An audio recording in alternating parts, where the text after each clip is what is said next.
Chapter 1. Introduction. The Nile and the Birth of a Civilization. Imagine an endless stream meandering through a barren desert. To the left and right stretches sand-colored land, dry and hostile to life. But exactly where the river runs, the landscape turns into a green belt of fields, villages, and life. This is the Nile, the longest river in the world, and the heart of a civilization that is one of the oldest and most impressive in human history, Egypt. Without the Nile, there would be nothing but desert here, but its regular floods brought fertile mud that nourished the fields and guaranteed a safe harvest.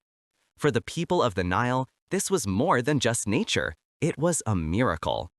From this close dependence on the whims of the river, not only an agriculture developed, but a culture, a faith, an empire that lasted for thousands of years. Early on, people understood that they had to obey the Nile in order to benefit from it. They built canals, built dikes, and developed calendars to predict the timing of floods. Simple farmers became organizers. Village communities became a state. The Nile was not only a giver of life, but also a teacher. It forced people to cooperate, to order, and to adopt an early form of administration. But the role of the Nile went far beyond the practical. For the Egyptians, it was a divine power, a gift from the gods.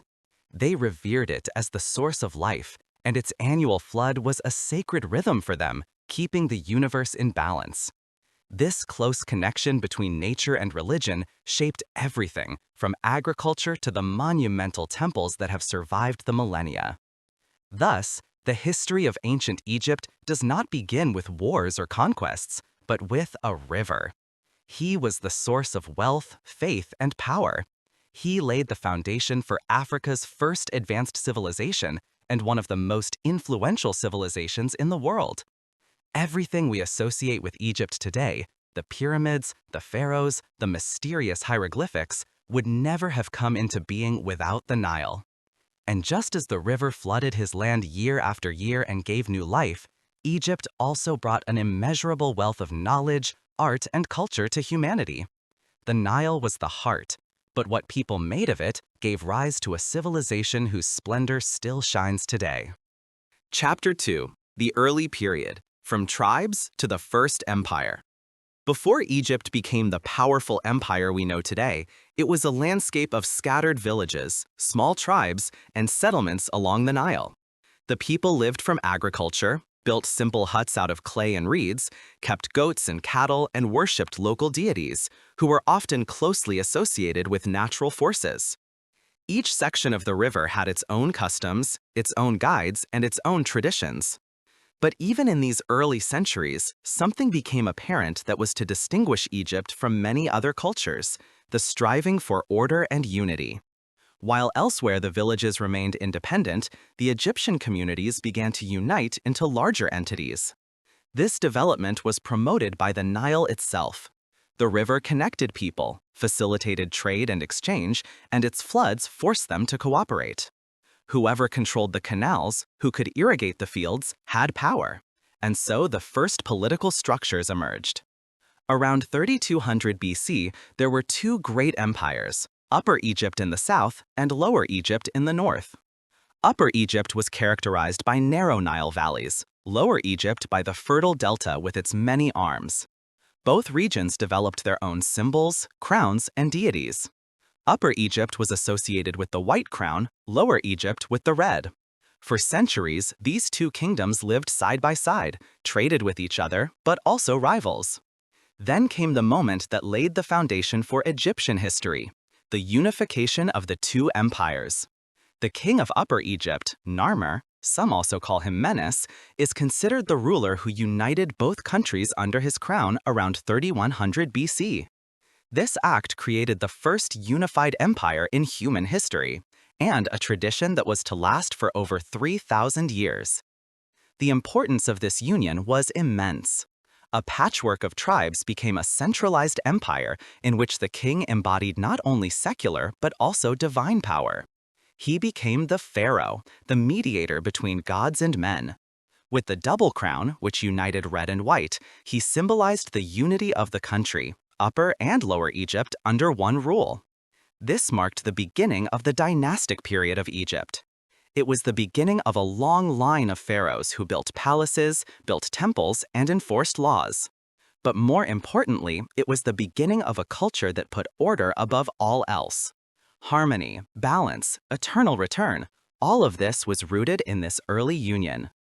The early days of Egypt were marked by experiments in the state, religion, and art. The hieroglyphics were created, the first monuments were erected, administrative systems were developed. What began as a union of villages became an empire that embodied permanence and power more than any other of antiquity. This is how Egypt's journey began, with the unification of two countries into one, with a king who became a legend, and with a people who learned that strength lies in unity. Chapter 3. The Pharaohs, Kings as Gods.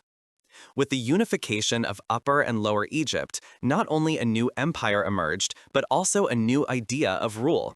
The king who stood at the head of this empire was far more than a political leader. For the Egyptians, he was the embodiment of divine order on earth, a man who was also a god. The word pharaoh, which we use today as a matter of course, originally comes from the Egyptian per-ah, which means great house, a euphemism for the royal palace. Only later did it directly become the title of ruler.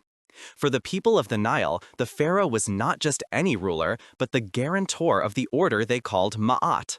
Ma'at meant harmony, balance, justice, the principle that held the world together. As long as pharaoh ruled, order prevailed in the cosmos. From a religious point of view, the pharaoh was considered the son of the sun god Ra.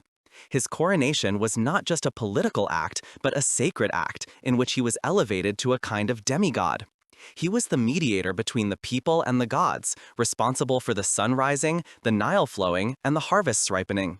His task was to make sacrifices, build temples, and perform rituals so that the gods would remain well-disposed towards the land. But the pharaoh was not only religiously important, he was also the supreme legislator, supreme judge, and supreme military commander. All administration emanated from him, every decision bore his authority. In reality, of course, a single person could not rule an empire of this size alone. Therefore, there was a sophisticated bureaucracy, headed by the vizier, the most important official of the state. Nevertheless, every action, every decree was an expression of the will of the pharaoh. This double role was also evident in the symbolism. The pharaoh wore the double crown of Upper and Lower Egypt, held scepter and scourge as a sign of power and fertility, and often had himself depicted larger than life, while his subjects seemed tiny next to him. These depictions should not be realistic, but emphasize the divine character of his person. The power of the pharaoh was made visible through magnificent buildings. Temples, palaces, and above all the gigantic pyramids were expressions of his greatness and his claim to live on beyond death. For the Egyptians, death was not the end, but the transition to an eternal existence. The pharaoh was supposed to watch over his people, even after his death. That's why monumental tombs were built for him that would survive the passage of time. But as divine as the pharaohs appeared in the eyes of their subjects, they were still people of flesh and blood, with weaknesses, passions, and ambitions. Some ruled justly and wisely, others cruelly and arbitrarily. Some shaped their country through reforms and buildings, others left hardly any traces. But all were under the same idea, that their rule was willed by the gods and that their person determined the fate of Egypt. The pharaohs made Egypt an empire held together not only by weapons, but by faith. They were kings, priests, and gods in one person, and this unique combination of religion and politics made ancient Egypt one of the most fascinating cultures in world history. Chapter 4. Religion and the World of the Gods, from Osiris to Ra. Ancient Egypt was not only a land of pyramids and pharaohs, but also an empire full of gods. For the people of the Nile, religion was not a single area of their lives.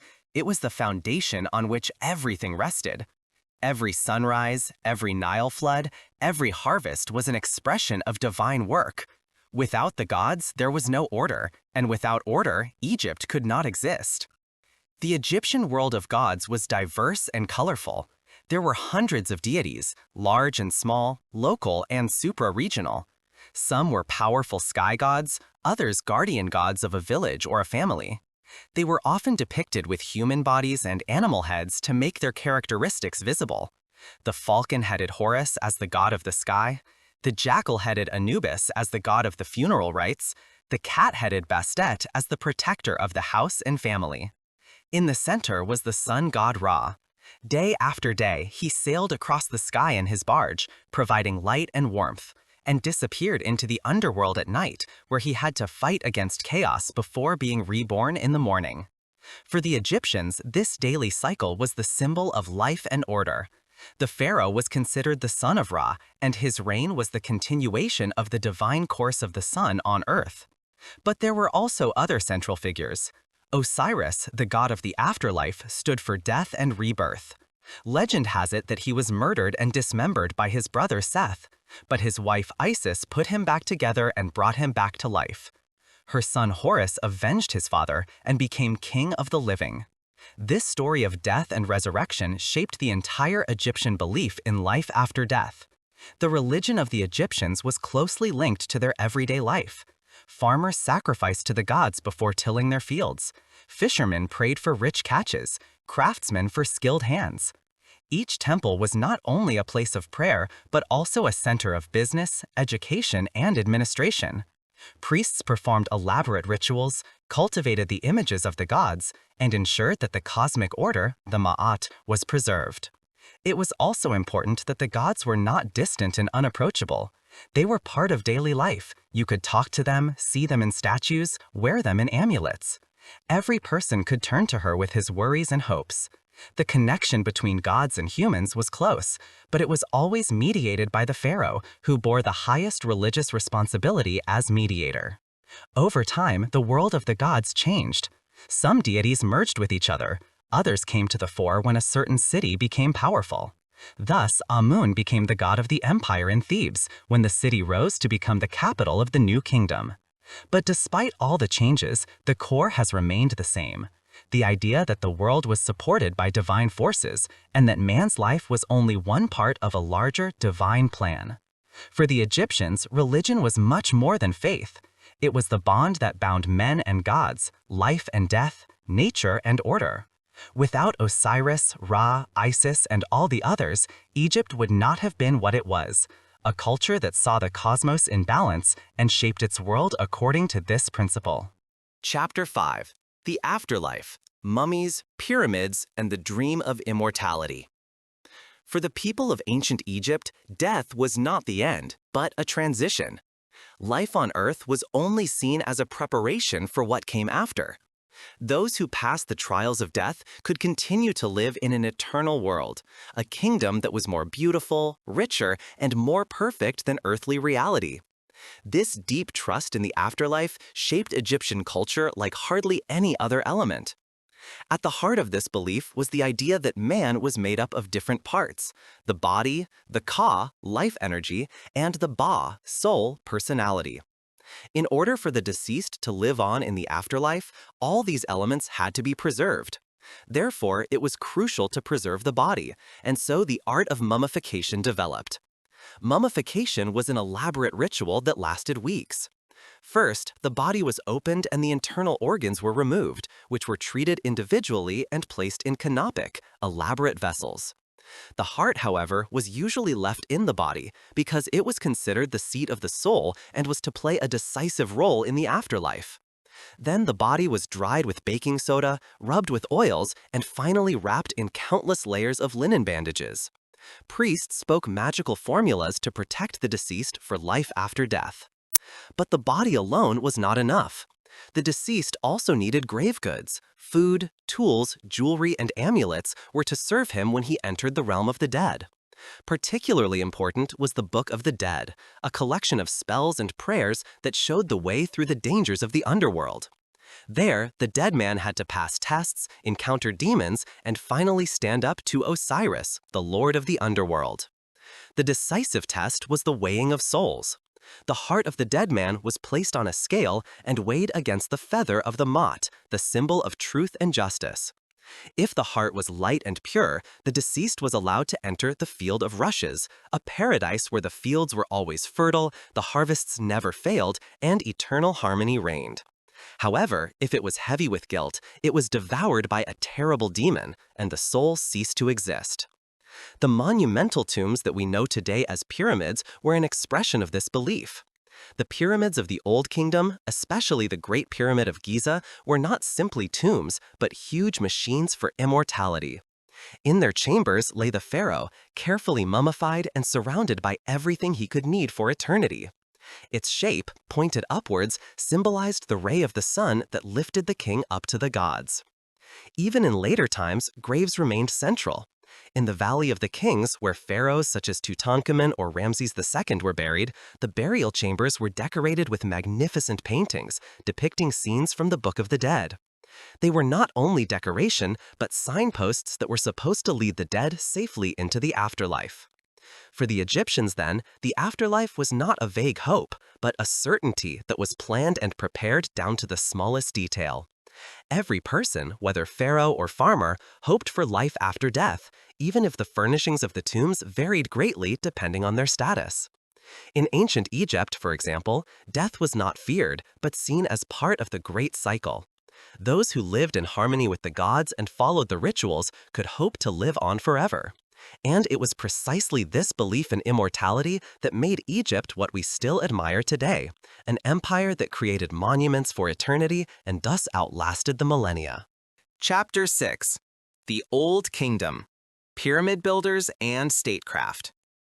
The Old Kingdom, which lasted from about 2700 to 2200 BC, is considered the first great heyday of ancient Egypt.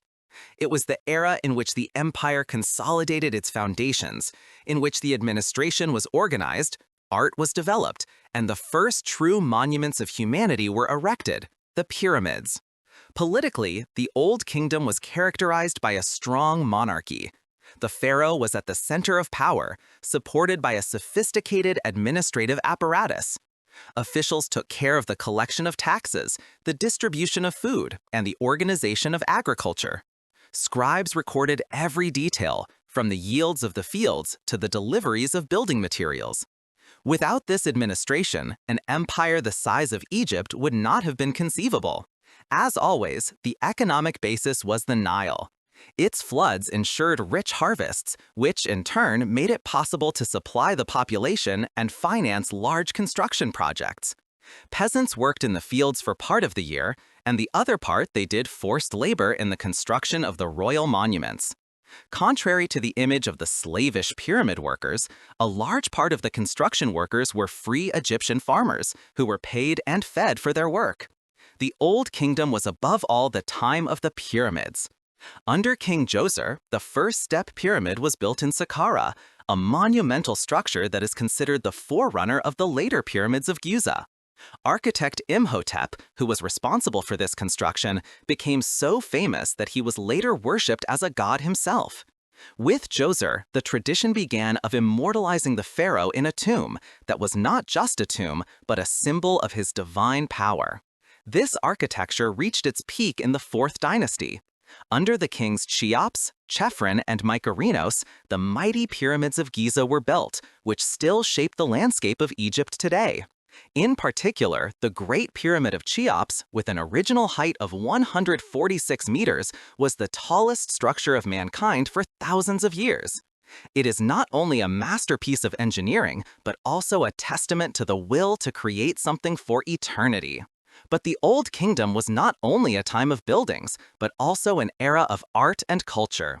Statues and reliefs reached a new quality, characterized by austerity and clarity. They not only represented humans, but were supposed to preserve their Ka soul in the afterlife. Hieroglyphic writing also continued to develop, and religion became more complex. Particularly important was the worship of the sun god Ra, who was increasingly seen as the supreme deity. Towards the end of the Old Kingdom, however, cracks appeared in the structure. Famines, probably triggered by weaker Nile floods, weakened the empire. Officials and provincial princes gained influence, while royal power declined. Eventually, the empire disintegrated into a time of turmoil that became known as the First Intermediate Period. And yet the Old Reich remained unforgotten. Its pyramids endured through the millennia, its kings became legends, and its concept of rule and order shaped all subsequent eras. It was the time when Egypt first reached the size that would make it one of the most important cultures in human history. Chapter 7: Everyday Life. Farmers, craftsmen, merchants, and scribes. When we think of Egypt today, we often see the pharaohs, the pyramids, and the temples. But the foundation of this high culture was not the splendor of the rulers, but the lives of the millions of people who worked day after day to keep the empire running. Everyday life in ancient Egypt was diverse, shaped by work, faith, and tradition. And it shows us how lively and human this seemingly distant culture was. The largest group was made up of farmers. They lived in simple mud houses, mostly in villages along the Nile. Their work was closely tied to the rhythm of the river. In summer, when the Nile overflowed its banks, the fields were underwater. During this time, dikes were repaired and canals maintained.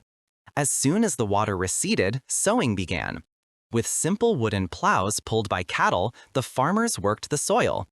They grew wheat and barley, but also vegetables, flax for clothing, and dates as sweets. Some of the harvest was given to the state as a tax that ensured the supply of the temples, the officials, and the army. Craftsmen formed the second important pillar of society.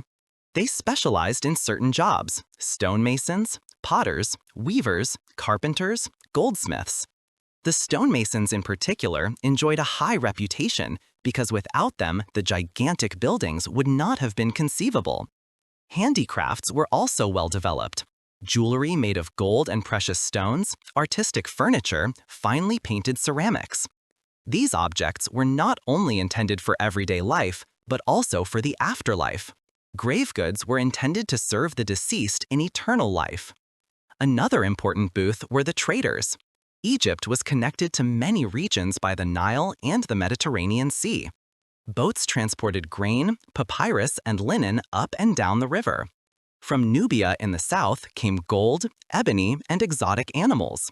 From the east, from Palestine and Syria, oil, wine, and precious woods entered the country. Merchants often traveled far, sometimes accompanied by caravans that traveled through the desert. Trade was not only an economy, but also a means of cultivating contacts with other cultures. Above all these groups stood the scribes. They formed the elite of the administration and were highly respected. Her ability to master hieroglyphic writing made her irreplaceable. They kept records of harvests, taxes, construction work, court rulings. Without them, Egypt's complex administration would not have worked. Scribes were trained at special schools where they learned for years to practice signs and copy texts. For many young men, this was the path to a career that promised prestige and prosperity. But people's lives were not only characterized by work.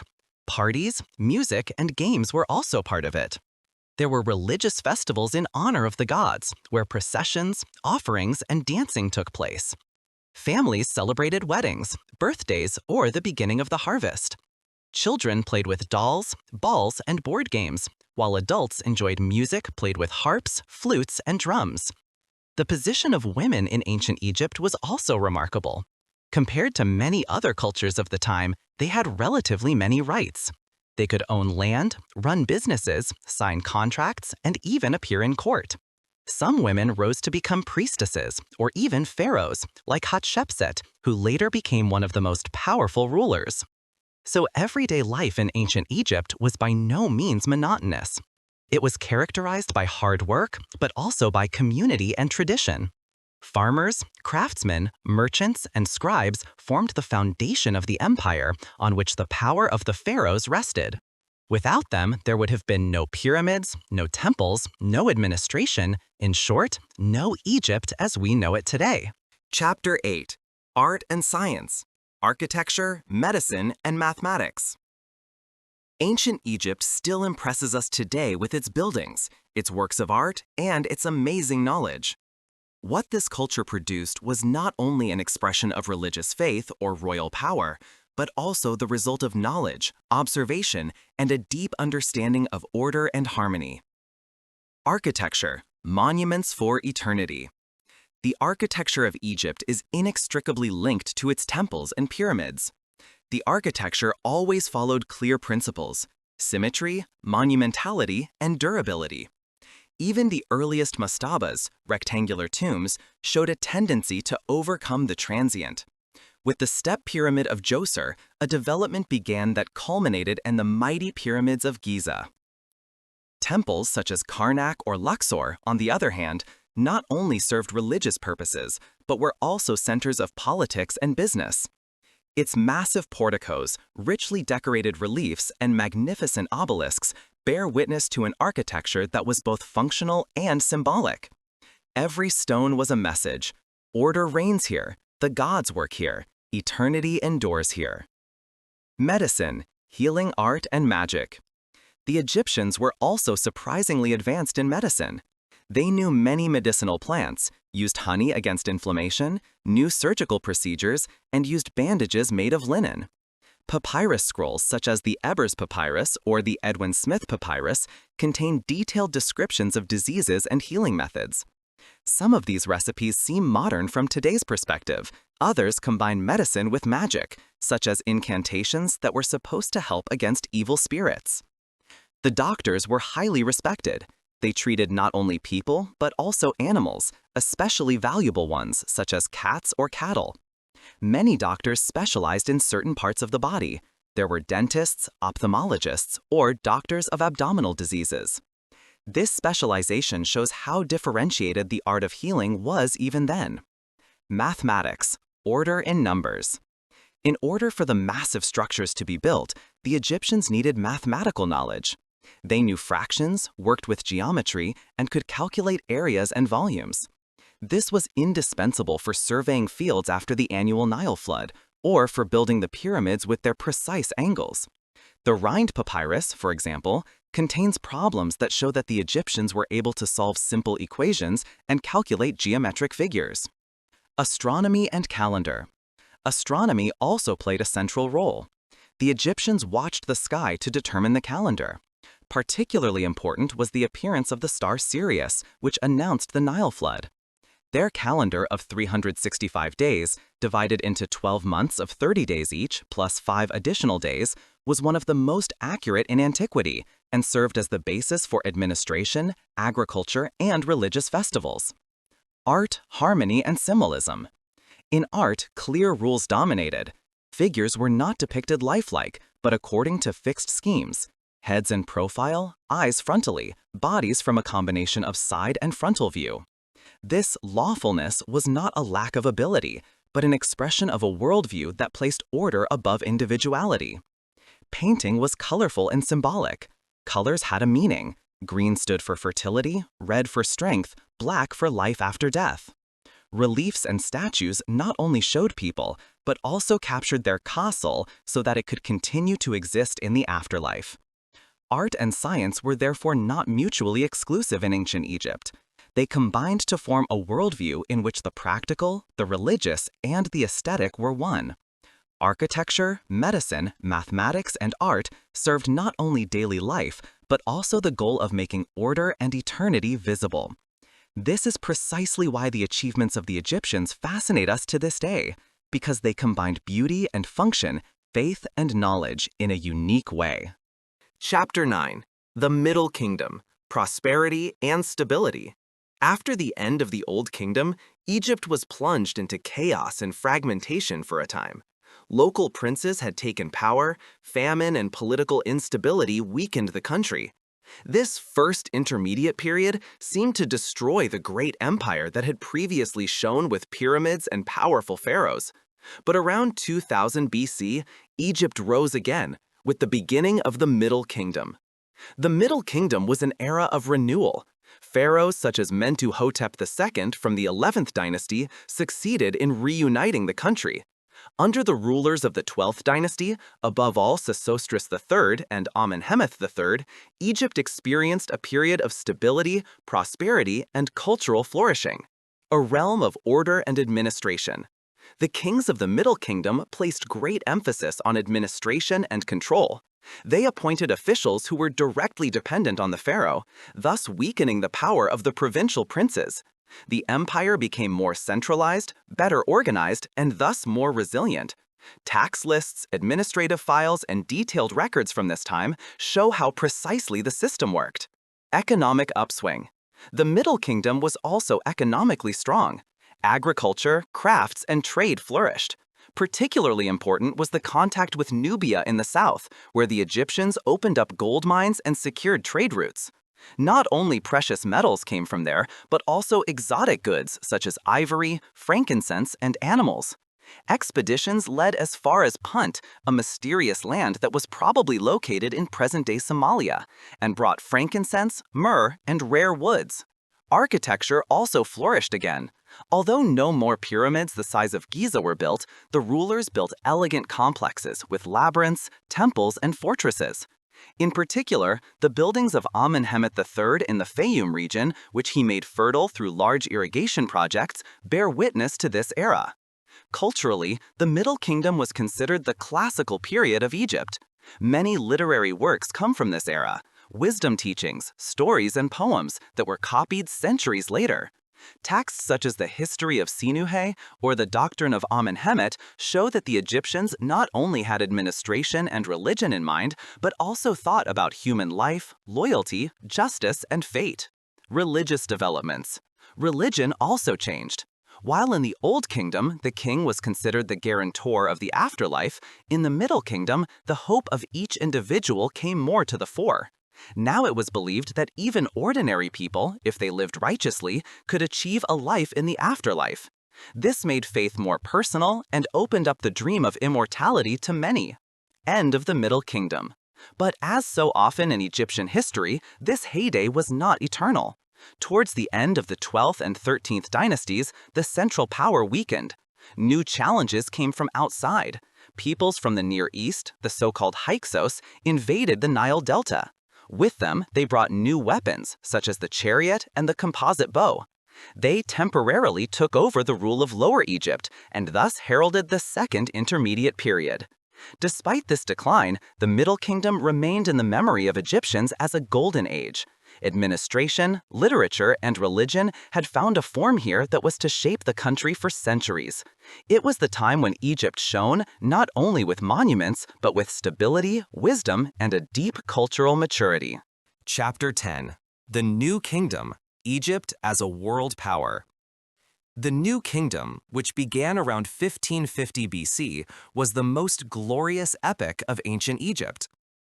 After the Hyksos were expelled, the pharaohs of Thebes rose to new heights of power. They not only wanted to protect their country, but to expand it beyond its old borders. During this time, Egypt became the superpower of the world at that time, militarily strong, economically rich, and culturally radiant.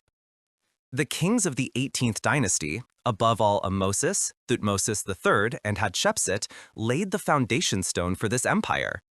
They understood that Egypt's security could only be guaranteed by controlling neighboring countries. So began great campaigns to Syria, Palestine, and Nubia.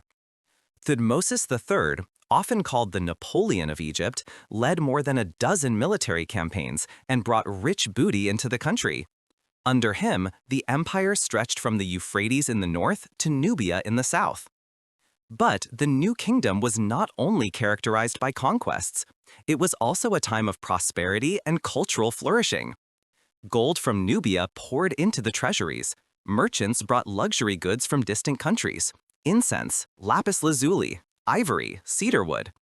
These riches made it possible to build huge temples, such as that of Karnak, which was constantly expanded during this time. A special highlight was the reign of Queen Hatshepsut. She ascended the throne as a woman, had herself portrayed as a pharaoh, and created an age of peace and diplomacy. Their famous expedition to the fabled land of Punt brought not only riches, but also exotic plants, immortalized in the temple of Deir el-Bahari. After her came Akhenaten, who revolutionized religion and focused on the sun god Aten. His reign was short, but it shook the foundations of the Egyptian faith. After his death, however, people quickly returned to the old gods, and under Tutankhamun, the return to tradition began. The heyday of the New Kingdom reached its peak under Ramses II, Ramses the Great. He led the famous Battle of Kadesh against the Hittites, had countless temples built, and shaped the image of power and greatness like hardly any other pharaoh. His buildings, from Abu Simbel to Ramesseum, showed the self-staging of a ruler who wanted to be immortal. But despite all the splendor, a slow decline began in the late New Kingdom.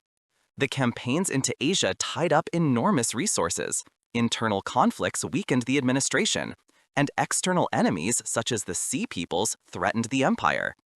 After 1,000 years of strength, Egypt was no longer the undisputed world power, but a country that came under increasing pressure. However, the New Kingdom remains the epic that we associate with the classical image of Egypt today: powerful pharaohs, monumental temples, great works of art, and stories that resonate to this day.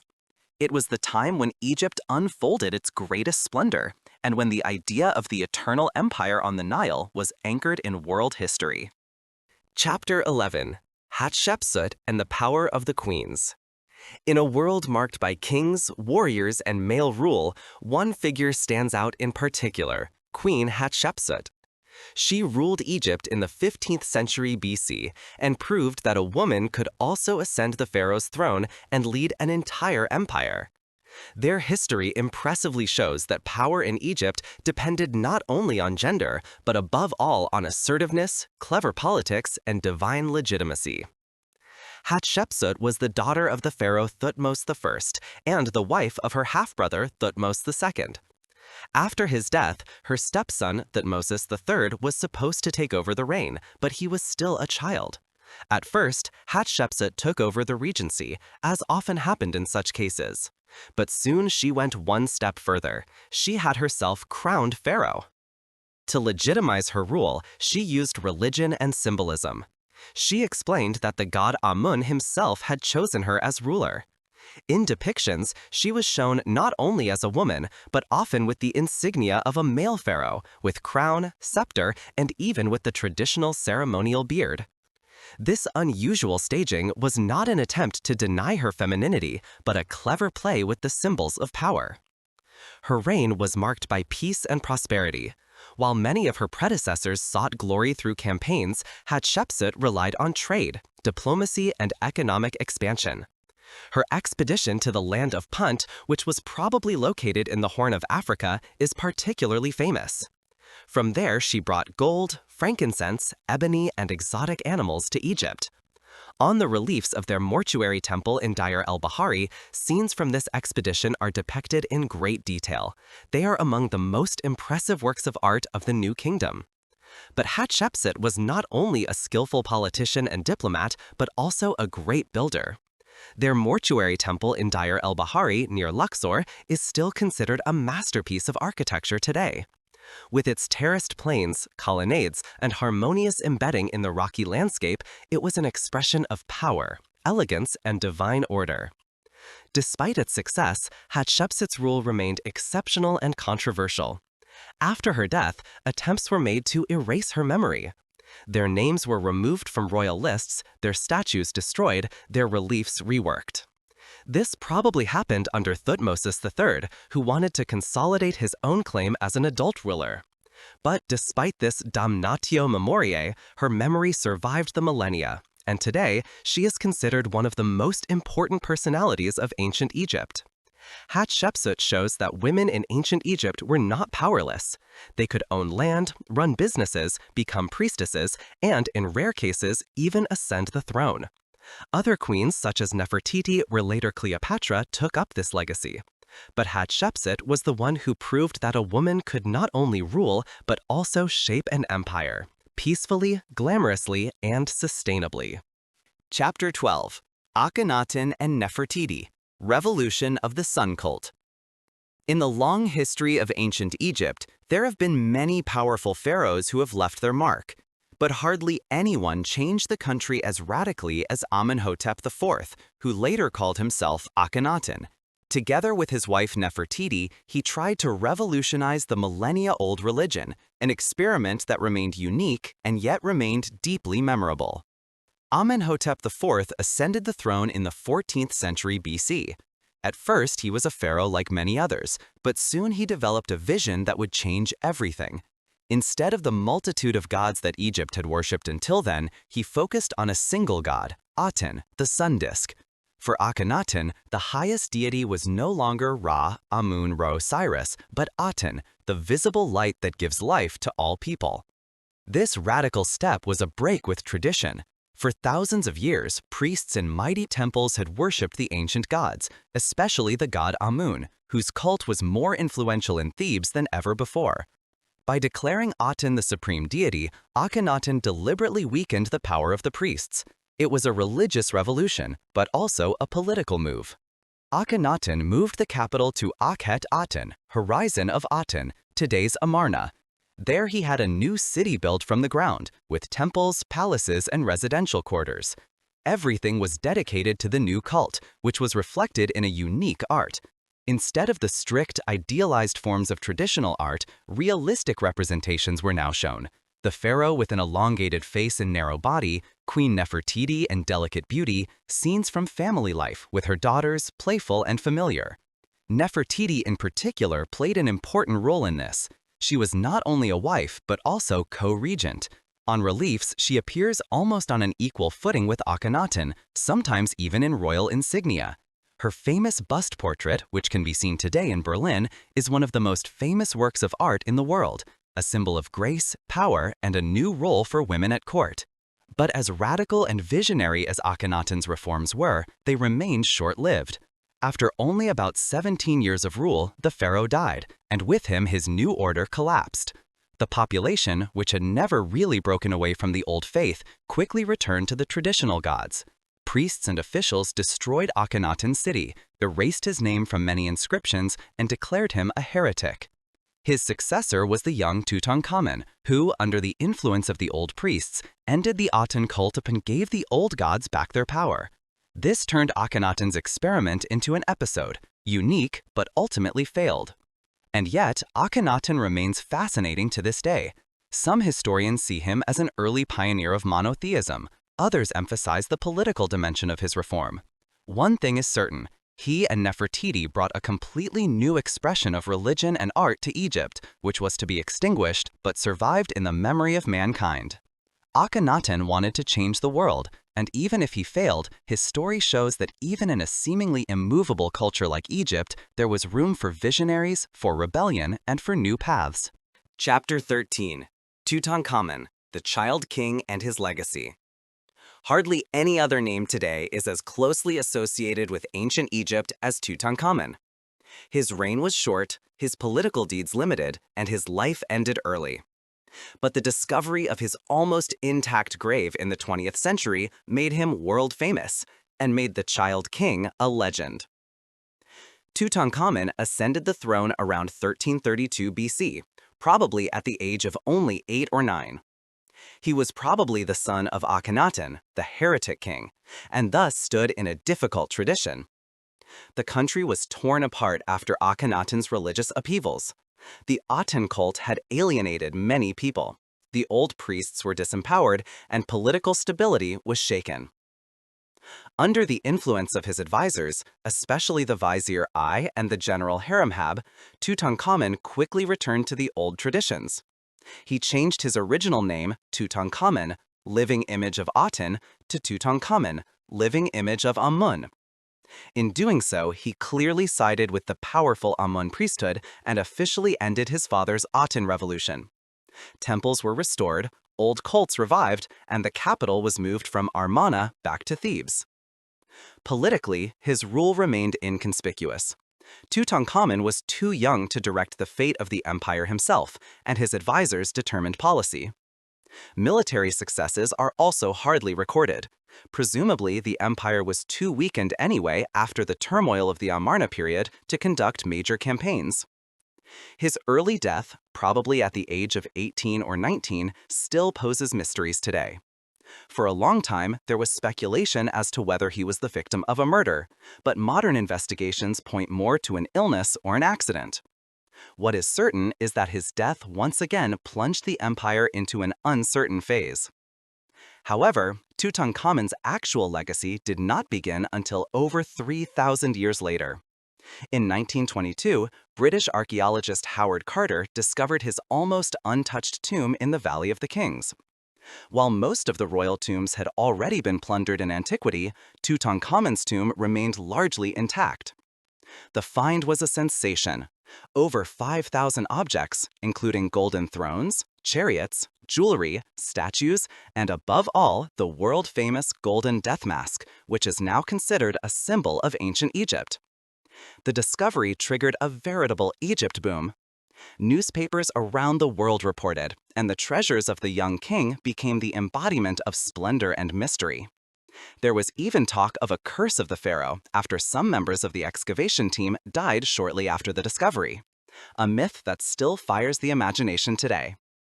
Although Tutankhamun had little effect as ruler, his tomb made him immortal. It became a bridge between the past and the present, a symbol of the everlasting magic of Egypt. Its name reminds us that it is not always great deeds, but sometimes the coincidence of history that decides between fame and oblivion. Tutankhamun was a young king who lived, died, and was almost forgotten in a turbulent time, until fate brought his legacy to light and made him the most famous pharaoh in the world. Chapter 14. Ramses II, Warrior, Builder, and Legend. When talking about the great pharaohs, one name almost always comes up: Ramses II, also called Ramses the Great. He ruled for over 60 years, from about 1279 to 1213 BC, and shaped Egypt like no other ruler. For many, he was the epitome of a powerful king, warrior, statesman, and builder at the same time. Ramses II ascended the throne at a time when Egypt was still a world power, but was increasingly encountering resistance.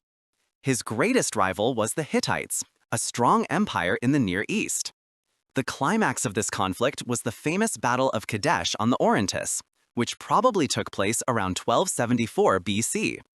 Ramses II personally led his army into battle, but was ambushed and on the verge of defeat. He was only able to save himself by the arrival of reinforcements. Although the result was more of a draw, Ramses II had the battle in temples and inscriptions presented as a great victory.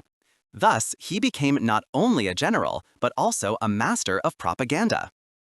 After years of further fighting, Ramses finally concluded a peace treaty with the Hittites, the oldest known treaty of its kind in history. He also sealed the agreement by marrying a Hittite princess. This diplomatic success ensured stability for Egypt for a long time. But Ramses II was not only a warrior, but above all a builder. Hardly any other pharaoh left behind so many monuments. His traces can be found everywhere in the country: temples, statues, obelisks. Particularly famous are the massive rock temples of Abu Simbel, whose monumental statues depict Ramses himself sitting on his throne and gazing into eternity. He also had magnificent complexes expanded or newly built in Luxor, Karnak, and Thebes. His ambition went so far that he simply put his name on older buildings of other kings, as if he wanted to secure the memory of himself in every corner of the empire. This self-dramatization made him a legend even during his lifetime. His private life was also extraordinary. Ramses II had numerous wives and a huge number of children. Over 100 children are known. His favorite wife was Nefertari, whose magnificently decorated tomb in the Valley of the Queens is one of the most beautiful in the whole country. In inscriptions, he praised their beauty and wisdom, which shows that even a powerful ruler did not hide human feelings. Ramses II reigned so long that several of his sons died before him. At the end of his life, he was considered the Lord of the Centuries, a man who was worshipped almost like a living god. After his death, he was buried in a magnificent tomb in the Valley of the Kings, but like many other tombs, it was plundered. His mummy, however, was preserved and is now kept in the Egyptian Museum in Cairo, a silent testimony of a man who built for eternity. Ramses II was not without mistakes. He exaggerated his victories, wasted enormous resources on his buildings, and put himself above everything. But it was precisely because of this that he became an icon. Centuries later, people still told stories of his power. Some researchers even suspect that he was the pharaoh the Bible mentions in connection with the exodus of the Israelites, even if this is historically uncertain. For the Egyptians, however, Ramses II was the symbol of the king, unshakable, victorious, immortal, carved in stone. His name has survived through the millennia, and to this day he is considered one of the greatest rulers of antiquity. Chapter 15. Egypt in Transition, Foreign Peoples and Decline. After the long and glorious reign of Ramses II, Egypt began a period of change and gradual decline. The empire, once considered an impregnable world power, came under increasing pressure from external enemies and internal problems. The splendor of the great pharaohs faded, and Egypt had to learn to cope with a world in which it was no longer the sole center of power.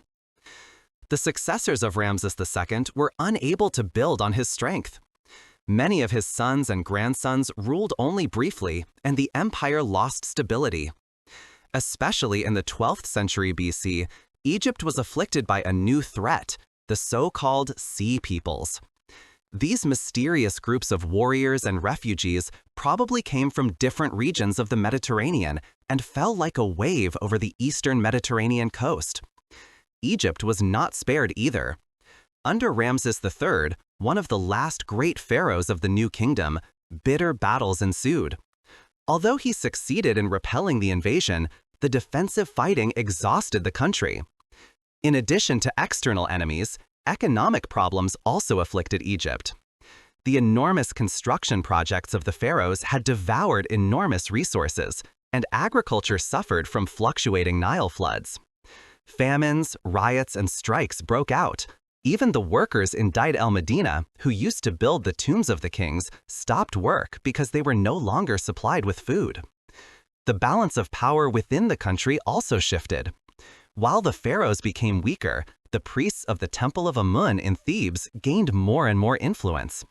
They had vast lands, their own armies, and great riches. In some periods, the empire was practically divided into two parts. The king ruled in the north, the priesthood in the south. Over the centuries, Egypt also increasingly came under the influence of foreign powers. Libyans settled in the Nile Delta and rose to become rulers. Later, the Kushites came from Nubia, who took over the empire and formed their own dynasty. Eventually, the Assyrians and then the Persians conquered Egypt, making it one of their provinces and appointing satraps as governors. Again and again, there were attempts to regain the old power, but no dynasty was able to permanently build on the greatness of earlier times. Egypt's old self-image as the center of the world gave way to the reality that the country was now part of a larger geopolitical game. And yet, despite all the foreign domination, Egyptian culture remained alive. The conquerors often adopted Egyptian traditions, built in Egyptian style, and had themselves portrayed as pharaohs. Even as the empire lost its political independence, its culture continued to shine, proof that Egypt's power lay not only in its weapons, but also in its identity. So, Egypt's decline was not an abrupt end, but a slow process. It was the transition from an undisputed world power to a country that was increasingly dependent on external forces. But this process also prepared the ground for a new era, the time of the Ptolemies and finally Cleopatra, the last great ruler on the Nile. Chapter 16. The Ptolemies, Greeks on the Nile. When Alexander the Great conquered Egypt in 332 BC, many residents greeted him almost as a liberator, because the decades of foreign rule by the Persians had exhausted the country. Alexander, however, showed himself to be clever. He sacrificed in the Temple of Memphis, had himself recognized as a pharaoh, and even traveled to the oasis of Siwa, where the oracle of the god Amun confirmed him as the son of Zeus Amun. In doing so, he combined Greek and Egyptian traditions, a step that laid the foundation for a new era. After Alexander's early death, his empire was divided among his generals. Ptolemy I, one of his closest confidants, took over Egypt and founded the Ptolemaic dynasty, which was to rule for almost 300 years. It marked the beginning of the fascinating fusion of Greek and Egyptian culture, an era that is now known as Hellenistic Egypt. Alexandria, the new metropolis. Ptolemy made Alexandria the capital. The city, which Alexander himself founded, quickly became the cultural and economic center of the Mediterranean. Here stood the famous lighthouse of Pharaohs, one of the 7 wonders of the world, and the Library of Alexandria, the largest collection of knowledge of antiquity. Scholars from all over the world flocked here, translated texts, conducted research in medicine, astronomy, and mathematics. Alexandria was not only the capital of Egypt, but also a symbol of the spiritual wealth of the Hellenistic world. Rule and culture. The Ptolemies staged themselves skillfully.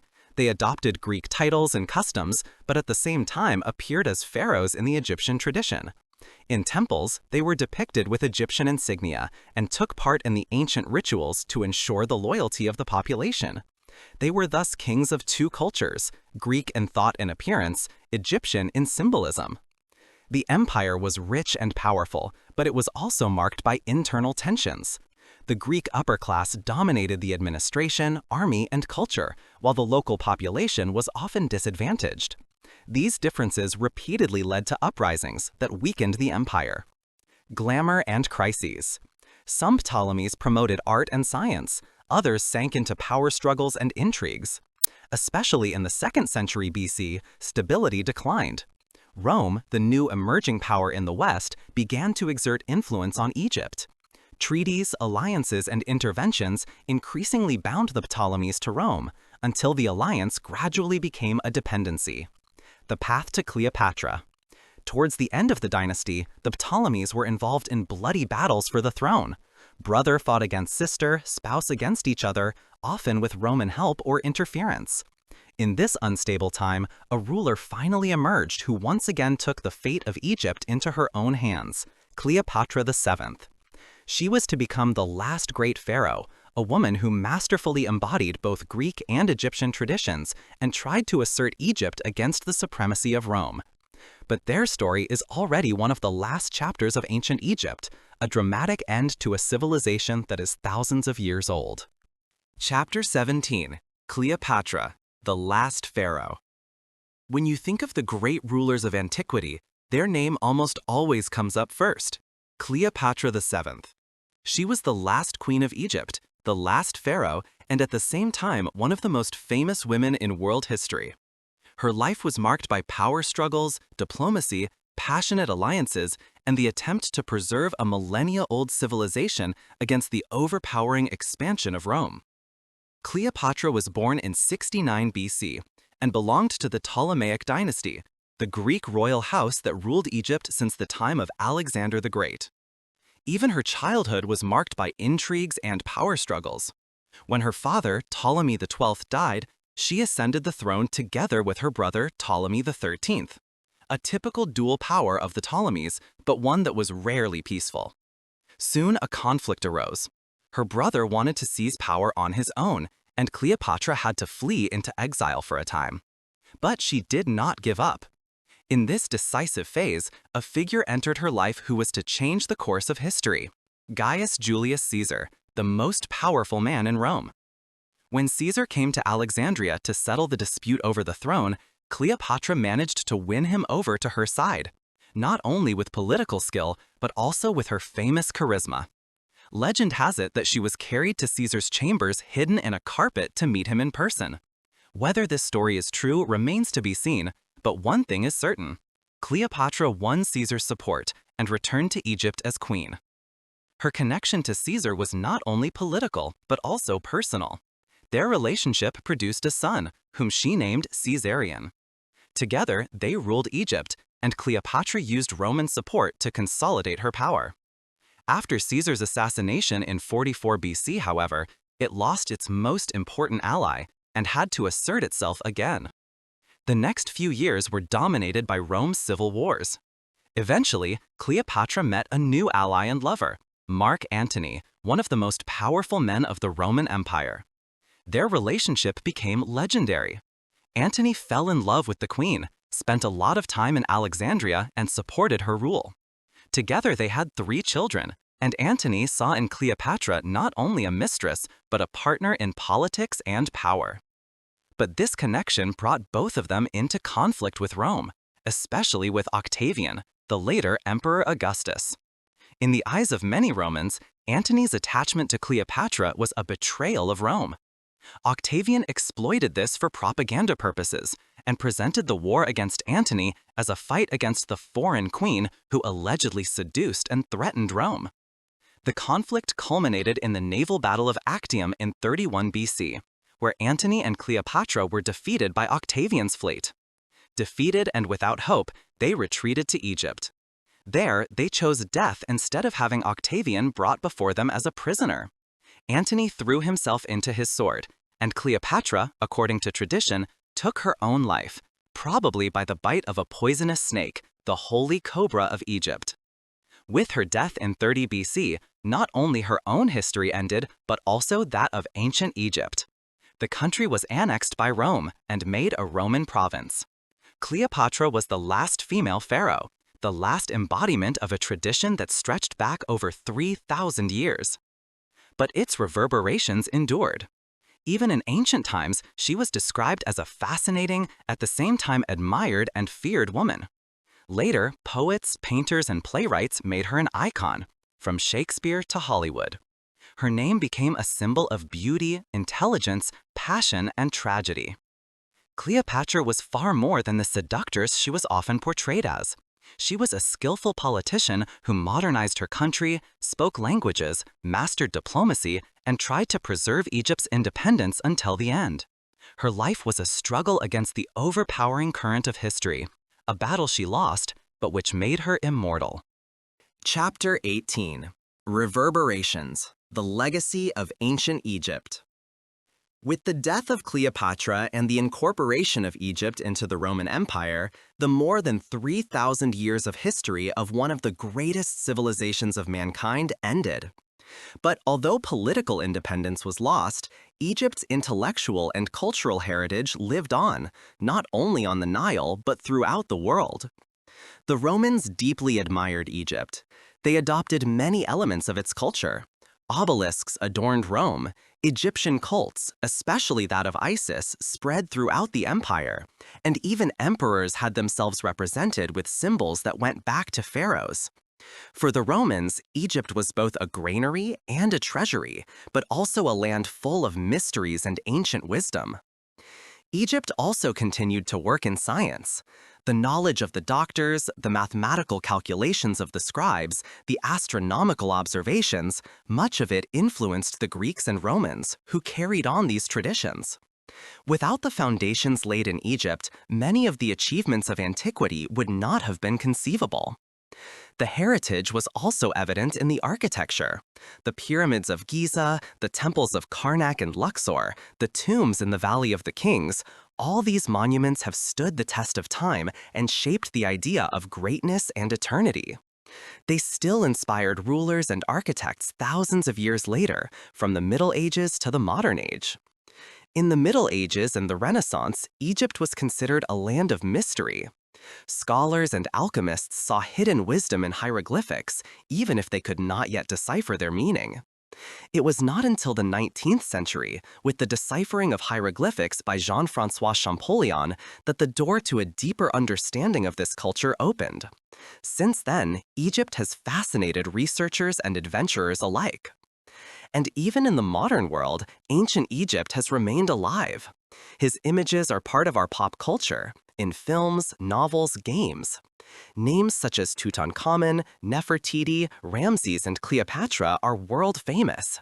Millions of people visit the monuments on the Nile every year, marvel at the pyramids and temples, and let themselves be seized by a feeling that probably also moved contemporaries: reverence for a culture that sought the eternal. Egypt's real legacy, however, lies deeper. It is the idea that people can create order in a chaotic world, that religion, art, science, and politics work together to create something lasting. The Egyptians sought immortality, and in their own way, they found it. Thus, the history of ancient Egypt does not end with Cleopatra's death, nor does it end with the Roman conquest.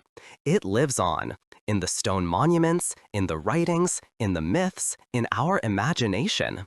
The empire on the Nile has survived the millennia, not as a political power, but as a culture that teaches us to think about life, death, and the eternal.